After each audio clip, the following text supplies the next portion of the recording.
गोविंद बोलो हर गोपाल।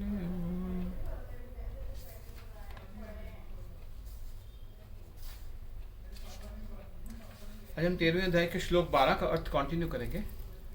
अहिंसा का सामान्य अर्थ वध ना करना या शरीर को नष्ट ना करना लिया जाता है, लेकिन अहिंसा का वास्तविक अर्थ है अन्यों को विपत्ति में न डालना।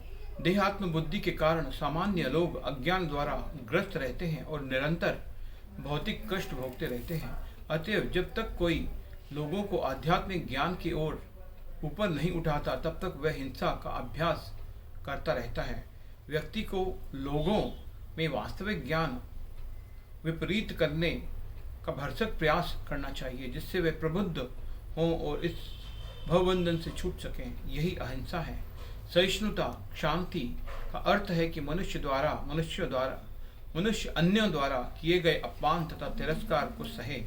जो आध्यात्मिक ज्ञान की उन्नति करने में लगा रहता है, उसे अन्यों के तिरस्कार अपमान सहने पड़ते हैं। ऐसा इसलिए होता है क्योंकि यह भौतिक स्वभाव है। यहाँ तक कि बालक प्रहलाद को भी, जो 5 वर्ष के थे और जो आध्यात्मिक ज्ञान के अनुशीलन में लगे थे, संकट का सामना करना पड़ा था। जब उनका पिता उनकी भक्ति का विरोधी बन गया, उनके पिता ने उन्हें मारने के अनेक प्रयत्न किए, किंतु प्रहलाद ने सहन कर लिया। अतएव आध्यात्मिक ज्ञान की उन्नति करते हुए अनेक अवरोध आ सकते हैं, लेकिन हमें सहिष्णु बनकर संकल्प पूर्वक प्रगति करते रहना चाहिए। सरलता आजर्वम का अर्थ है कि बिना किसी कूटनीति के मनुष्य इतना सरल हो कि अपने शत्रु तक से वास्तविक सत्य का उद्घाटन कर सके। जहाँ तक गुरु बनाने का प्रश्न है, आचार्योपासनम आध्यात्मिक ज्ञान में प्रगति करने के लिए यह अत्यावश्यक है, क्योंकि बिना प्रामाणिक गुरु के यह संभव नहीं है।